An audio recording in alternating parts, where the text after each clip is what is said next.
All right, my name is Todd Ryan. I am a civil engineer with the Department of Transportation for Pennsylvania, the Commonwealth of PA, PennDOT, as some of you probably know it is. I have been with PennDOT now for going on 4 years. I have 15 years, though, working in the civil engineering realm of things since I originally graduated from the University of Pittsburgh. I have 2 degrees. I have a Bachelor of Science in Physics from the University of Pittsburgh, and I have a Bachelor of Science in Structural Design, Construction Engineering Technology from Penn State Harrisburg.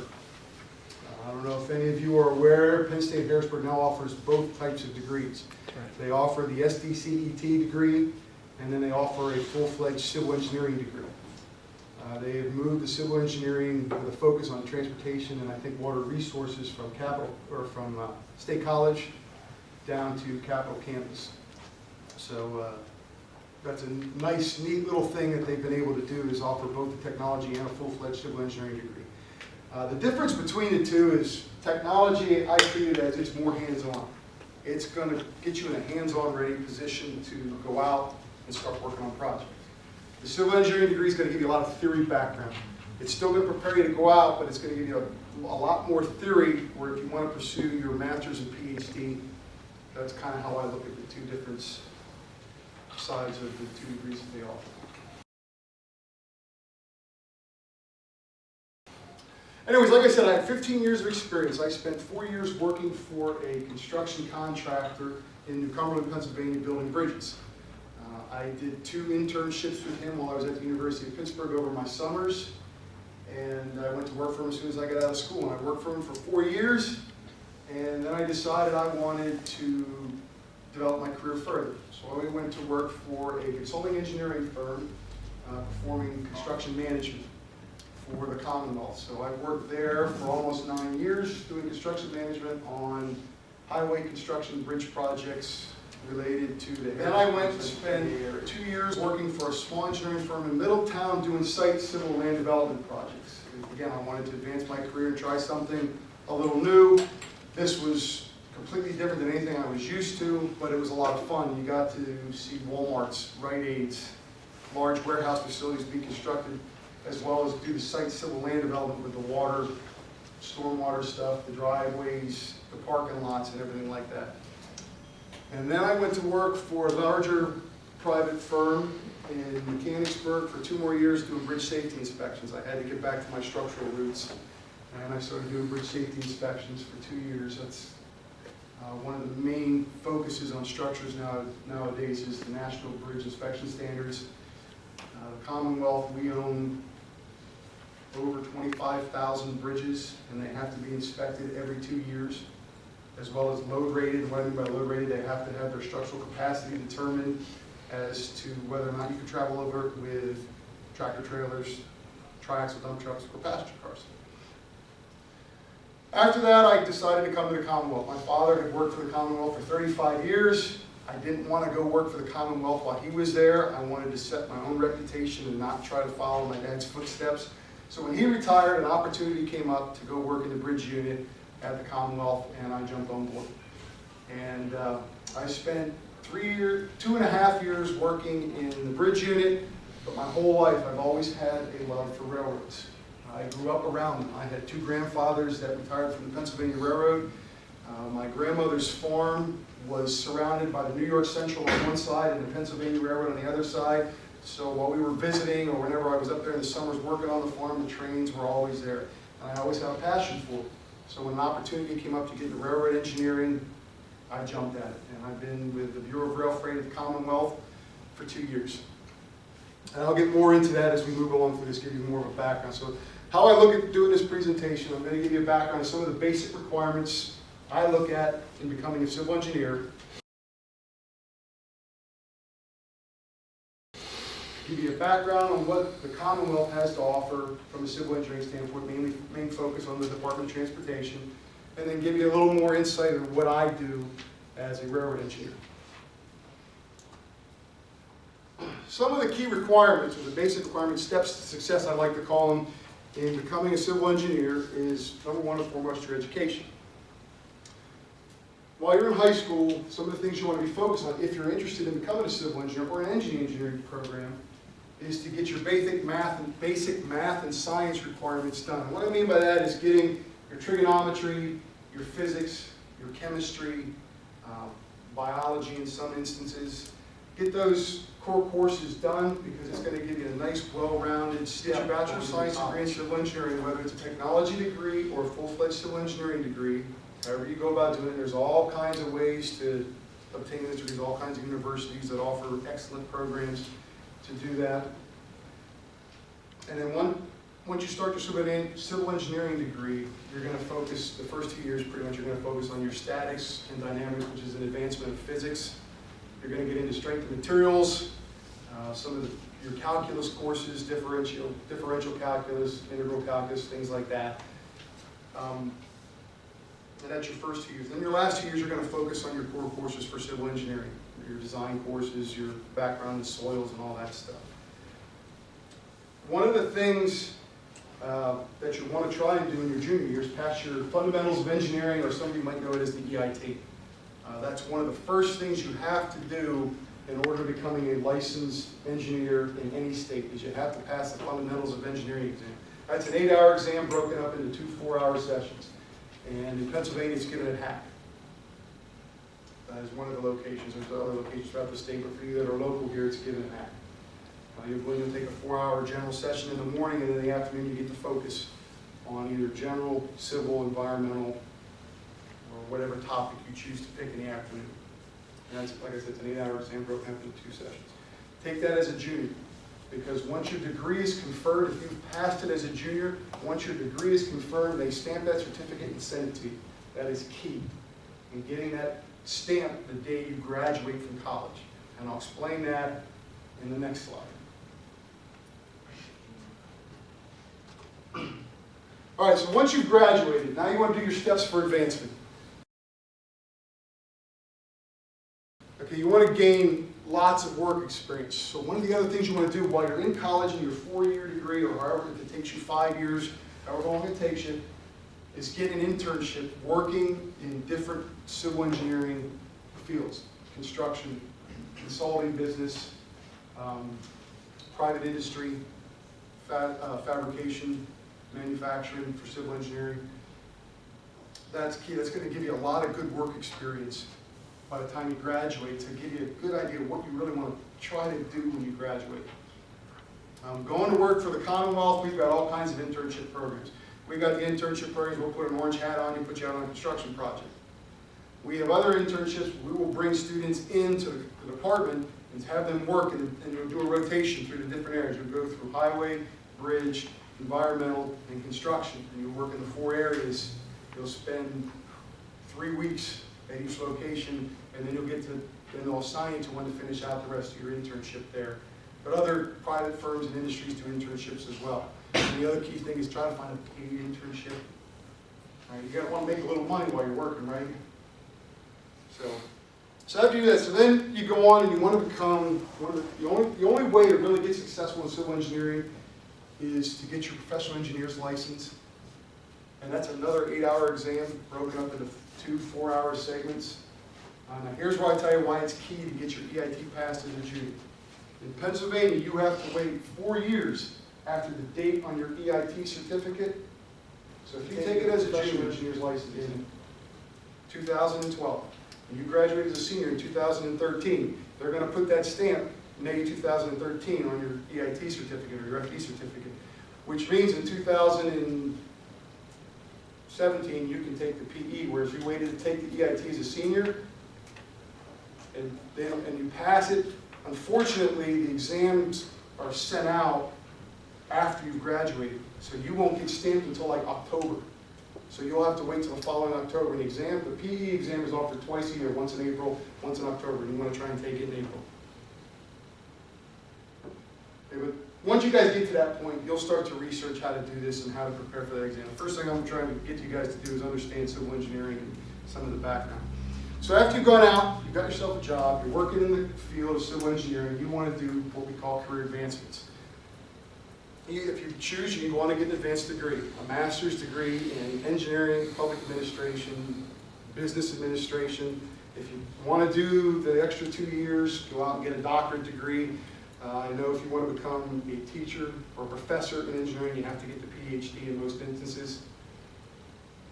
And then you want to do some advanced credentials. That's like joining certain civil engineering groups, such as the American Society for Highway Engineers or the American Society for Structural Engineers. Get involved in those groups and then try to get on their boards, because a lot of those boards have scholarship boards, which is where a lot of entry-level members become, and they help get scholarships for kids such as yourselves to go to college. I was lucky enough that my father was on a board, told me about a scholarship. I applied for a scholarship, and I was able to get some money for my engineering degree at Penn State. This is after I graduated from Pittsburgh. So I was at Pittsburgh, I played football, I got the full scholarship, so I didn't have to worry about the college tuition back then. So that's about the advanced credentials. And then continue professional development. If you go out into the field, go out into a job, and you're starting in bridges, and you decided, I want to try something different, go ahead. Try to work yourself through an entire breadth of civil engineering to really get a feel for what you really enjoy doing. And once you find it, go ahead and stick with it. If you like bridges right from the get-go, by all means stay there. You like highways, stay there. You like water resources, stay there.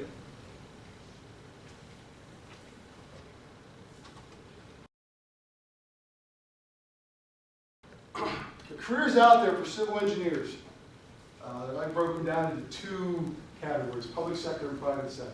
In the public sector, that's your government entities.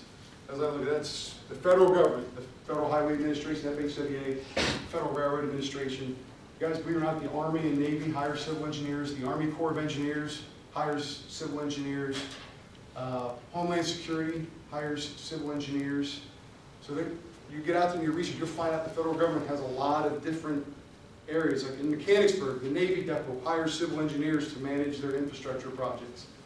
The New Cumberland Army Depot hires civil engineers to work on their projects. Then you have the state government, such as what I do, the Department of Transportation, you have the Department of Environmental Protection, General Services, hires civil engineers in the state sector. And then you can get into these local government sectors, such as your cities, your municipalities, your townships. Some of them in the larger areas like Philadelphia, Pittsburgh, Allentown, Erie, Scranton, some of the larger cities in Pennsylvania, actually have a full-time staff group of civil engineers to manage all their stuff. Because when you start talking about projects, it's not just going from DOT out the door. It's got to work through all the channels before it goes out the door to put the shovel in the ground. And then those entities still stay involved until it's completed. Because from a money standpoint, money comes from all over the place to fund projects nowadays. And then the private sector, that's on the private side. That's the types of businesses that their cash flow is dependent upon their business and their product or whatever. And you got consulting firms. As I said, I work for 3 different private consulting firms that do focus mostly on transportation and bridges, but they do go out and to do vertical construction, water resource type stuff, storm sewers, sewage treatment facilities, things like that. Construction companies. If I were to talk to a group of graduating civil engineers from Penn State, I'd ask each and every single one of them, did you go work for a construction company? I think it's key to work for a construction company or actually get out there and actually build what you're trying to design, because it gives you a much better idea of how things are done versus nowadays everything's done in computer. You can design things in computer, you got all these programs that do everything. Not like when my father went to school, they used slide rules. Anybody know what a slide rule is? Yeah, one person. He still has it. He still shows me how he can design a bridge with it. It's pretty slow and not like today where you can pop a bridge out in a half hour. So get out there and work for the firms that go work for fabrication such as High Concrete or High Steel, who fabricates beams and culverts and concrete products for the highway projects or site civil products. Get an idea how things are done. So if you try to go into design, you got a real good idea of, okay, now I know what they're going to do with that after I design it, and how it's going to go into the ground, or how it's going to get erected up in the sky. Industry and manufacturing companies, I just started touching base on, such as High Concrete, High Steel, Schuylkill Products. Again, I'm just talking about the civil engineering side of things from my background and the ones I know. Other industry and manufacturing companies that hire civil engineers are like asphalt plants. Anybody here familiar with the Marcellus Shale industry going on right now? There are gas companies that drill the gas, that are hiring civil engineers because they're deteriorating our roadways up in these rural areas. So they're hiring civil engineers now to come in and design the roadways to put them back into a level of service where they can run these big tractor trailers all over the place. And education, like if you want to become a professor, wonderful. That's something I someday may want to do, but right now I'm having more fun going out and getting into the field and watching things get built. But again, a lot of the universities require you to get a PhD in order to become a professor if you want to continue to teach.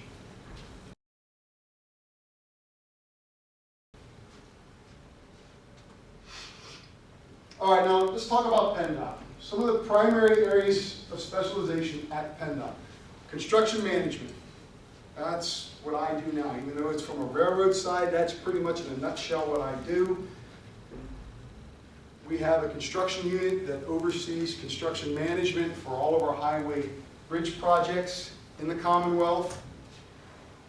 I love construction management because you get it all. It's combining engineering, design, your engineering skills. It's combining with management skills, people skills. It's just, to me, construction management is where I thoroughly enjoy because you get the whole well-rounded perspective of civil engineering. And you get to see projects go from a thought on a napkin to ribbon cutting ceremonies. That's what I like about construction management. I'm not trying to persuade you in any way. That's just, again, it's my perspective. Structural engineering designs all types of structures, whether stationary structures, moving structures. You've got buildings, bridges, dams, culverts, pipes, all that kind of stuff is done out of our structures section. In fact, a lot of the new salt dome sheds you see going up around Pennsylvania, they went through our structural shop down here at the Keystone Building. Transportation engineering. That's where you get into the highways, the streets, the driveways, the parking lots, traffic signals, crossing signals, things of that nature. And then geotechnical engineering. You get into the soils, understanding soils, how they react. As a structural engineer, we rely extremely heavily on our geotechnical engineers because they got to tell us what type of material we're going to try to put that bridge or culvert on. So that tells us then how we need to design the foundations to hold that structure to keep it from sinking in the ground or falling over.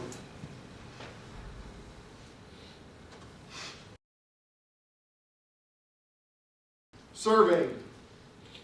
You go out and set the project up from day one, start doing the preliminary surveying. We have a surveying section in the Commonwealth. Environmental engineering. That's where you get into all the environmental impacts of what we propose we would like to do with our project. It has to go through all the channels of environmental clearance before we can actually put it out on the street for design. And water resources. We want to make sure that what's happening outside today with the rain, that water's got to be conveyed properly through all of its channels into the Chesapeake Bay watershed. And we got to make sure we're taking care of it and it's not eroding or causing sinkholes or putting contaminants into the drinking water system or the Chesapeake Bay.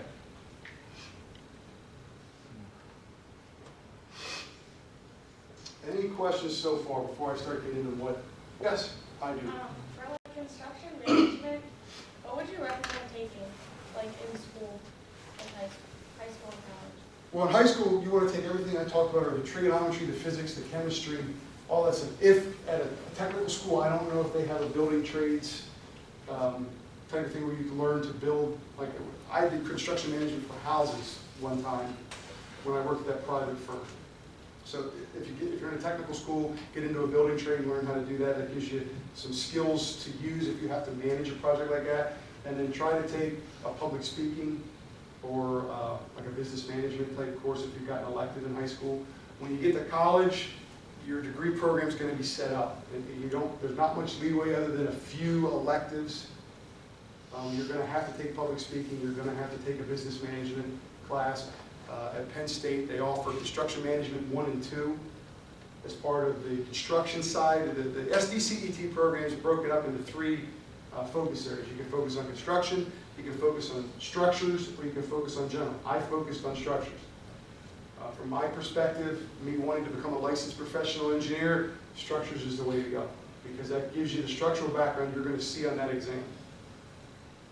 But there's a construction option over there that gives you project management, project scheduling, estimating, all that stuff that you need for a construction background. A lot of it's geared towards like the Reynolds Constructions, the Whiting Turners around the area that do a lot of vertical construction.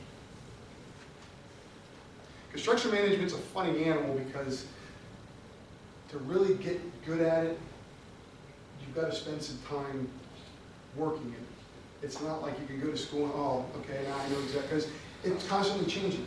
The project from day 1 to day 360 is not going to be the same as what you had on paper on day 1. It's going to constantly evolve and change because there are unforeseen things that you just can't take care of during the project development phases. Anything else? Okay, like I said, I have a passion for railroading, so I work for the Bureau of Rail Freight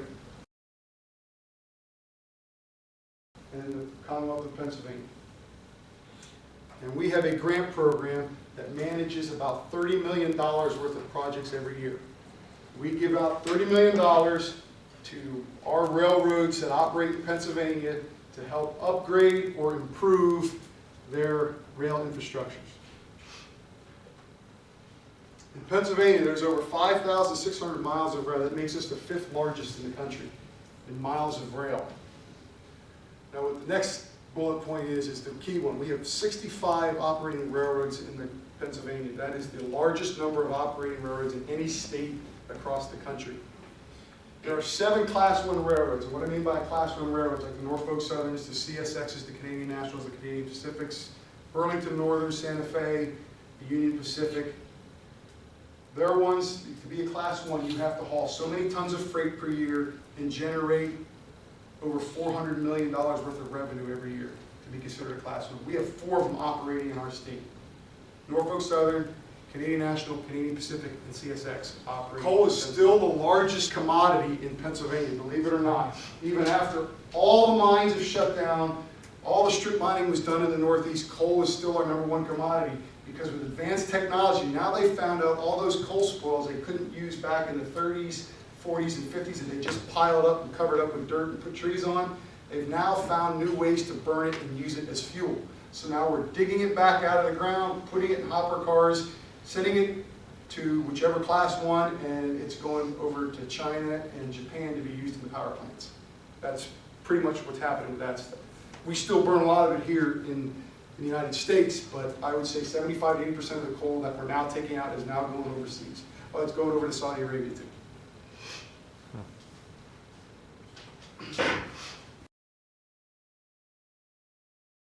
This gives you, I don't know how well you can see it, this is a railroad map of Pennsylvania. This is our 2011 version. It gives you an idea of where all the lines are. And the funny thing this map is if you guys are familiar, right here's where it's going on, shale play. And there's no railroads up there. And that's what we're focusing on now, is trying to find a way to get the products closer to get the trucks off our roads up in that area. And most of this is real rural area where it's old horse paths where they just threw asphalt over top to make it a road.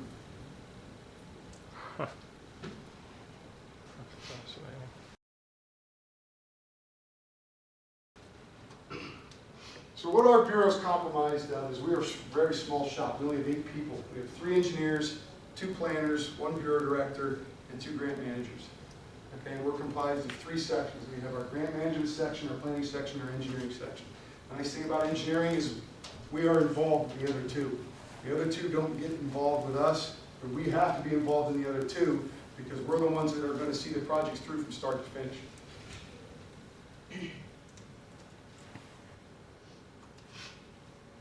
Like I said, our primary function at the Bureau of Rail Freight is construction management. We're going to give $30 million out. We kind of focus on the short line regional railroads and give $30 million out worth of work a year for their different projects. And what they do is they apply for the grant. We review the applications, we bring them in for a presentation. They give us a presentation about their project, we score it, They take our scores, we have another little computer software that generates the benefit cost ratio, the Pennsylvania dollar on the project, what's the return going to be, and those projects will be selected based on who scores the highest, and then we'll divvy out the funds to those projects. Once they're awarded their project, that's when engineering really kicks in. As we start doing the pre-scoping, and from pre-scoping what I mean is we will go out on a lot of projects and just site visit it with the grantee, because a lot of railroads, they're a private industry. They're used to the old handshake method of doing things. Okay, and the handshake was, yeah, I want you to go do this for me because it's private right away. They own it. They can have a private business, private contractor come in and do any work within their right of way other than environmental clearance type stuff. When you start using state dollars, it's a whole different animal. Now you've got to make sure all your T's are crossed, your I's are dotted. It's not a handshake anymore. You're actually going to sign a contract with the Commonwealth saying you are going to do exactly what you said you're going to do and nothing else. So that's what some of these railroads are having a hard time getting on board with that because they're so used to that handshake method, which is fine. I mean, if you own a house and you want a guy come to build a deck for you, you're going to make him sign a contract? No, you're just going to find the guy that you find is the most reputable, shake his hand, he builds you a deck, you sign a check, you give it to him, job done. Okay, that's how the old private thing works. And that's a wonderful way of doing business, but again, when you start utilizing taxpayer dollars or federal money, it brings in a whole different type of animal. So that's what some of the pre-scoping is about, is to help them understand their project better. So when they give us a scope of work, we know that they're following our regulations, the federal regulations, and we're going to try to avoid any pitfalls or red flags. And then once you're done with the pre-scope, you get into the project development. That's where you get into the design, you get into the scope of work, you get into the bidding process, you get into the review process, you get into the permitting process. Like what I'm saying about construction management, with water resources, it's that. Well, we also have water resources with construction management. Environmental clearances, you have that, that's what they do. But we also have that now with construction management. Design, track design, structure design. We also have to review those things. So it's not like we're just focusing. There's 3 engineers, and each one of us has a specialty that we can hand off, say, hey, I'm not real good at water resources here. Take a look at this for me. Or I'm not real good at track design. So the 3 of us just rotate through, and we all know each other's projects inside and out, so we make sure that the dollars they're being given are spent the right way. So that's where we go through the project development. And then the fun starts. Now you put the shovel in the ground, the dirt's flying, the track's going in, the bridges are getting built. That's the fun stuff. You get to go out and inspect and see what you helped from pre-scope through project development start to take place, start to come to life. And one of the other things we do is not just about track with us. We also do what we call transloading. We will also give them money to build a warehouse to haul their commodity in, dump it down into a bunch of conveyors, bring it out, and then load it into trucks to take it out to the farm fields, the drill sites, the power plants, whatever. So we don't just do track, we do bridges, we do transload facilities. In some instances, with federal money, we will do signalization. We have a major project going on down in Franklin County with Norfolk Southern. They're building a whole big intermodal yard. From that, you guys see the big yellow cranes that pick the tractor trailers up off the cars, put them down, hook them up. That's going on in Franklin County. So there's all kinds of signalization that goes in to make sure none of the trains crash into each other. And then the final thing we do is close it out. When the project's all done, you'll go up, you'll sign a piece of paper, you'll shake hands with the grantee, and move on to the next. So like I said, for pre-scoping, we'll go out and we'll take a look at what they're saying they'd like to do, and then we'll give them some suggestions on maybe you might want to try this instead of that, or yes, that's good to go with, or maybe you might want to move it here instead of put it there. So we'll go out and walk the entire site. The nice thing about what I like with the rail freight is I get to go to places in Pennsylvania I probably would never have been, because that's all that's out there is a railroad. I'm a senior ride sometimes, and last winter we went out to Somerset County. It was sunny and 45 degrees in Harrisburg. We hit Somerset, it was 28 and snowing. And we got in the highway and rode this track out in the middle of nowhere near the Flight 93 site, and the trees were covered with snow, and it's just one of those things that's, this is really cool. You don't get to see this very often because you never would be there if you weren't on the railroad.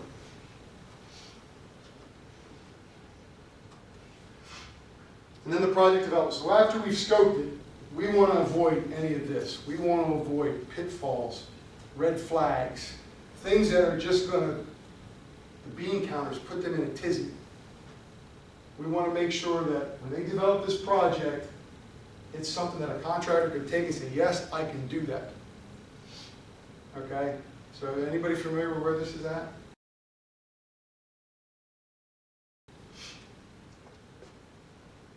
This is the fall floods. You guys remember the fall floods? Hershey Park, all this stuff? Well, this is up where I grew up in Montoursville. This is Lycoming Creek. That is a steel railroad bridge that water just picked up and turned into a bunch of twisty ties. I mean, there was so much steel in that bridge. When the railroads constructed bridges back then, steel was not an issue because we were manufacturing most of it in Pennsylvania. And it wasn't, we didn't have to worry about the cost of it escalating like it did back then. And just to see Mother Nature do something like that is just, it's incredible. But anyway, that's one of the projects we've been working on now and that we're pre-scoping to try and avoid any of the pitfalls that may come up with the construction of that bridge, because the reason it flooded the way it did is the bridge is too low to the water. Nowadays you have to have so much of a hydraulic opening to allow enough water for a certain flood to get through there. This was too low and the water went right over top of the bridge and just tore it all up, crumbled it all up, took out all the foundation. So we're in that project development stage. So under project development, we'll do the preliminary engineering stuff. We'll get something down on paper and we'll take a look at it, or we'll give them some ideas of what we're going to do. And that's where the permitting stuff comes in. This is one of the big things going on now, is the environmental permitting, the federal permits, the state permits, all that stuff they all have to have now because it's not a handshake anymore. And then we'll develop what we call a bid package, which is specifications, plans, and an engineer's estimate. So that's what's going to be sent out in an advertisement to a contractor for him to put his best effort forward to put a bid down on a piece of paper and hopefully be the lowest qualified bidder and win the job. Like I said, it goes out for bidding, and then we'll do a draft agreement, how we're going to set the contract up with how they're going to do the work. Because once we've put the numbers down on the contract, they're locked in. They can't come back and say, no, we want to do this. We want to do that after the contract is put down and it's signed. There's another process they have to do for that. So now we're into construction. And we're out on the track, the dirt's flying, you're putting track in, you're building bridges, you're moving track around. This is a switch being installed at an old car yard up in Williamsport, Pennsylvania, where they are transloading frac sand more than they have space to handle for the drilling industry. So they're taking this old New York Central car yard and putting a lot of track back in to start handling more. That's frac sand cars in the background you see there. So they can start getting the sand off the cars into tractor trailers to get them out to the drill sites. So like I showed you in that map, this is down at that southern portion of that vacant area. And the other part is the northern portion. There's not too many sites right now where they can get, and all that drilling is going on in that vacant area of Pennsylvania. So what we do during the construction, like I said, we'll go out and do interim inspections. There are things we just want to see. If they're erecting a bridge, we want to see the bridge go in. If they're putting in a culvert, we want to see that. If they're putting in a switch, we're going to want to see that. Just because we want to, like I said, increase our knowledge of how things are done, show our presence to the railroad that we are watching and doing, making sure they're doing things the way they're supposed to be doing. And plus, you get to get outside. I don't like being strapped to a desk. If I could go outside and I could do my job all day long outside, I would. I just don't like being strapped to a desk. And then this is where the change orders come in. If there's something that was unforeseen during the whole project development phase, contractors say, hey, we found this, what can we do? They'll submit a change order to get the additional money to fix it and make it right. And we deal with any project issues. And project issues, that's the last bullet, is the main thing. Most of the project issues that we come up with are public relations stuff. People are so used to living the way they live, and all of a sudden now there's a new railroad coming in. whoa, what's all this? What do I do? So that's where we have to go out, and that's what I said about public speaking and dealing with people and being a people person. That's where this part of construction management comes in. You've got to go out and out play politician with these people and try to explain to them. And the best thing I've learned, be honest. Be honest. When you go talk to people, no matter what it is, whatever career you're into, and you've got to talk to people, the best thing to do is just be honest. If you don't know the answer, say, I don't know that, let me get back to you. I will go talk to somebody who can give me the information, I will get back to you. That's one of the important things to note about public relations. And that's the other thing I like about it, is you get to meet some people that have lived in these areas for 50 years. And they can tell you stories about the state of Pennsylvania that, again, I would never know had I not gone and met this person. And that's the other thing I enjoy doing.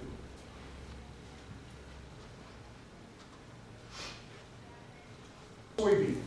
And they built this big warehouse, and this thing has got something straight out of the movie Alien. It is this big syringe-looking mechanism, all hydraulically controlled, that they will stick down in the opening of that hopper car, turn it on, it vibrates at an ungodly rate, and it vibrates all the soybean that's sticking to the sides of the car down and out the chute.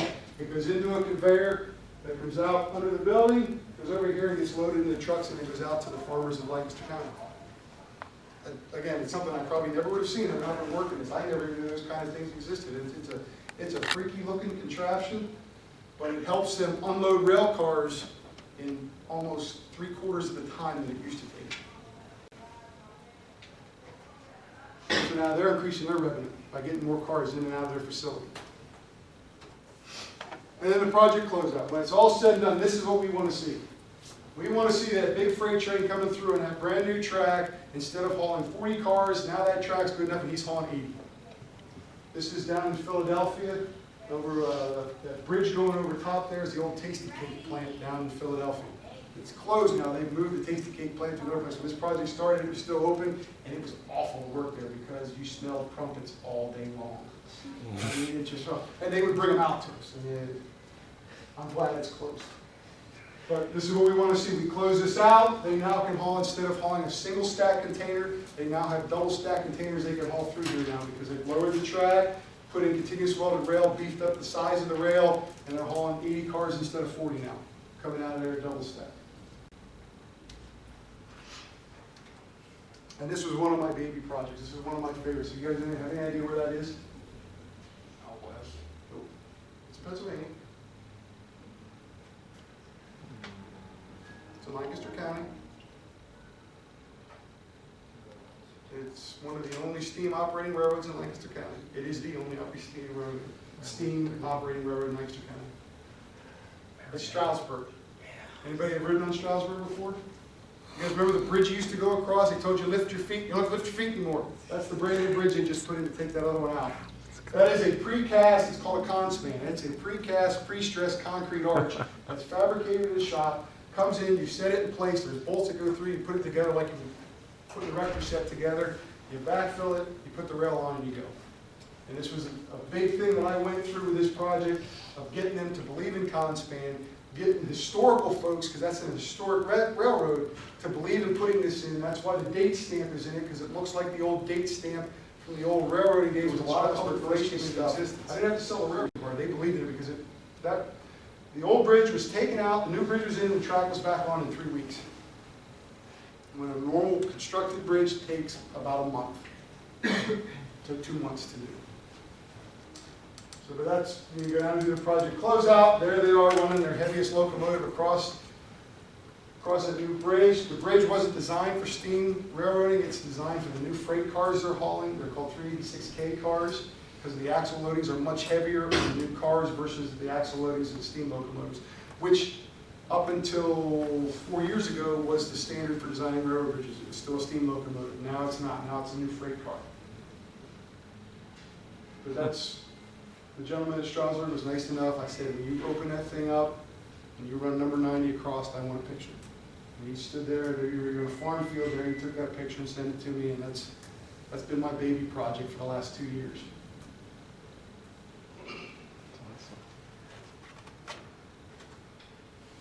And that's what we do at the Brewer Rail Freight. Anybody have any questions about civil engineering, railroading, construction, anything? Anybody have any questions about how much civil engineers make?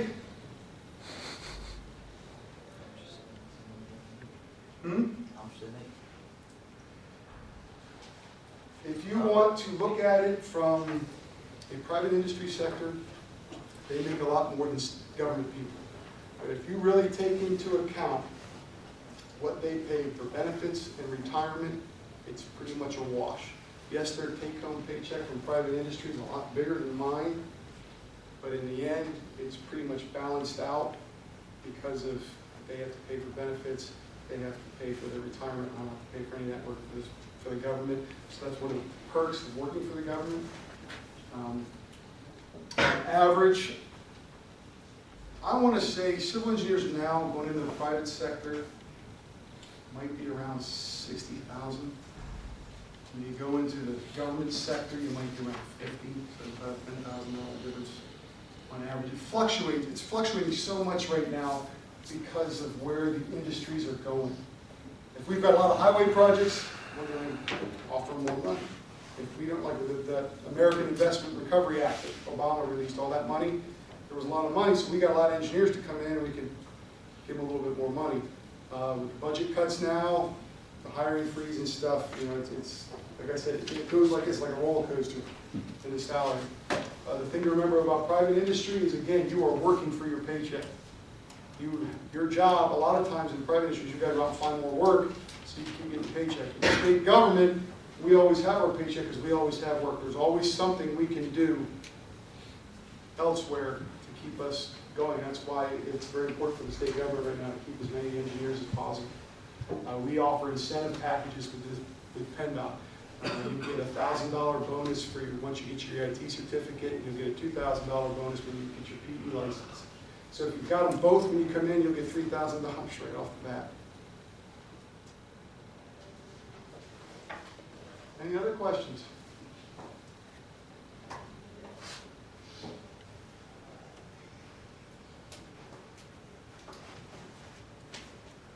Even though I am a Pitt diehard by heart, I was actually involved in the last extension of Beaver Stadium. So I've got to see, well, I've got to play on the field up there, but I've got to see parts of Beaver Stadium that a lot of people don't get to see, which is pretty good. I got to see the big Jumbotron get set in place.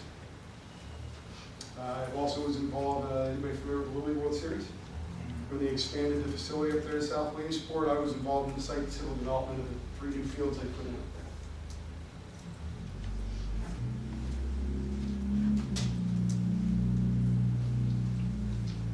there. Yeah. Why would they pick that location for the fields? Because it's like, you're kind of in a pit, like. See, that's the nice thing about growing up in that area. The original Little League World Series was originally just the state of Pennsylvania, and that was where they had the biggest field to play.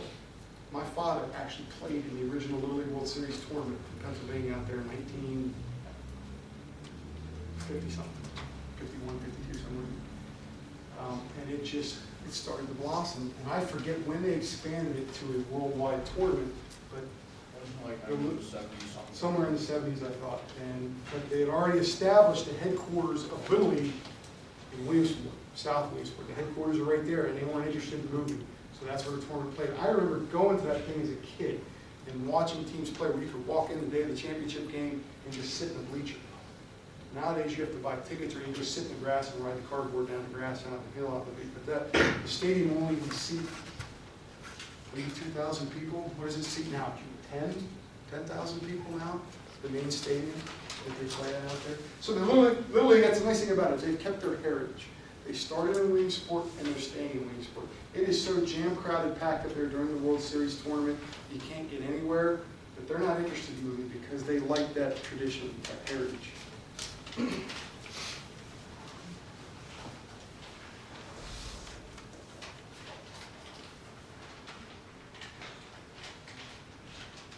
Well, there's some more contact information. If you guys have any questions you're not willing to ask now or you think of something later, you can get a hold of me there and I'll be happy to answer any questions about the civil engineering, work field, the rail freight stuff, Penn State Harrisburg's SDCPT program.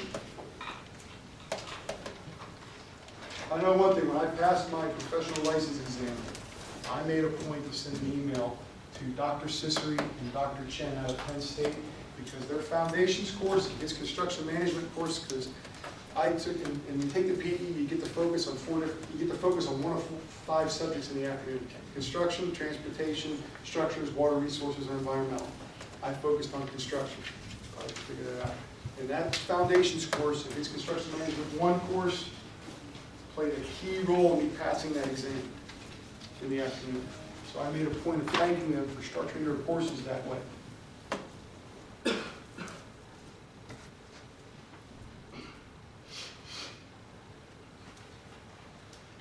Yeah, go ahead. Do you have any business cards? Yeah, I got business cards. When we're done with the questions and stuff, I got a couple of, I can give you guys some business cards. When you played sports in college, were you able to, like, what's the workload for studying engineering, like, too much? Well, I majored in physics at Pitt, okay? But that's, in my opinion, it's hard engineering. And yes, when you sign that letter of intent to go play sports for some college, you're going to learn time management skills in a heartbeat. But the nice thing about it is once they get you there, they will do anything and everything they can to make sure you have all the resources available to be successful, because they don't want to spend that money on you and have you be sitting in a classroom or in study hall because you're ineligible to play. So that's the nice thing about getting an athletic scholarship, is they put all kinds of resources out there for me to be successful in the classroom. And it was wonderful. Yes, there are nights during the off season where my buddies were like, come on, we're going to go here, we're going to go there. I said, no, I've got a huge test on Monday in electricity and magnetism. I can't afford to do anything except sit here and read this book for the next 3 days. So it is a juggle with that, because you don't have that afternoon free time or morning free time you're used to between classes because you're at practice or you're at off-season workouts or something like that. But I wouldn't have traded it for anything. Again, I got to go all over the country and play in places I never thought I'd ever have a chance. I got to meet people. In fact, one of my teammates was just elected into the Pro Football Hall of Fame, so that is a major kudos to him, and I played with that guy. I have his rookie card at home signed by him. Well, now he's in the Hall of Fame. Did you still have time to like practice and work out, like other than at practices and during school? Well, my outlet for my stress and energy level was my practices and workout. You know, with playing, they make your practices and workouts so grueling that if you've got any energy left, they'll find a way to exhaust it before you leave the facility. So yes, I had to, if we had a real rough practice or workout, I'd have to find a way to manage my time after that to make sure I got my allotted study time in. So if it meant I had to go home and force myself to lay in my bed for an hour and a half, whether I slept or not, just to rest and get more focused to be able to study.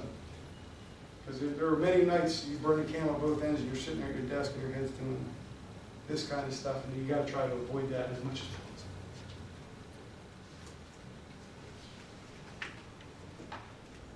Anything else? Yeah. Did you get contacts through school, like, for after when you graduated college, to find a job? Did your teachers help you, or like, how did you know where to go to get a job? Teachers will help you in some respects through contacts they know, but that's where when I mentioned about getting internships, working in the different construction, design, management, getting internships, that's how you get your contacts. And then joining those professional societies, both like Penn State has a society for engineering students. I joined that, and those people there have business contact. People who have graduated go out and still keep in touch with that society. So it's a whole networking thing that starts once you get into like your junior, senior year in college. You start to make those connections and networking markets and stuff. Most of the connections I've made, I honestly have to say, is after I've been out working, because I've jumped around in different careers. I know people. I just, a gentleman I worked with at Susquehanna Valley Construction, the bridge contractor I worked for, back in '97. He left. Well, he now works for the construction company that put that bridge in Stroudsburg. So I ran into him, and him and I already knew where we wanted to go with this because we knew each other from back then.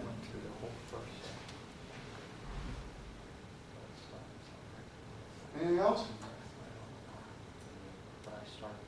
had. It's 11 o'clock, I actually took all the time. Thank you guys very much for listening to me. Like I said, if you guys have any questions, you think of anything, there's my contact information. I got some business cards here if anybody wants one.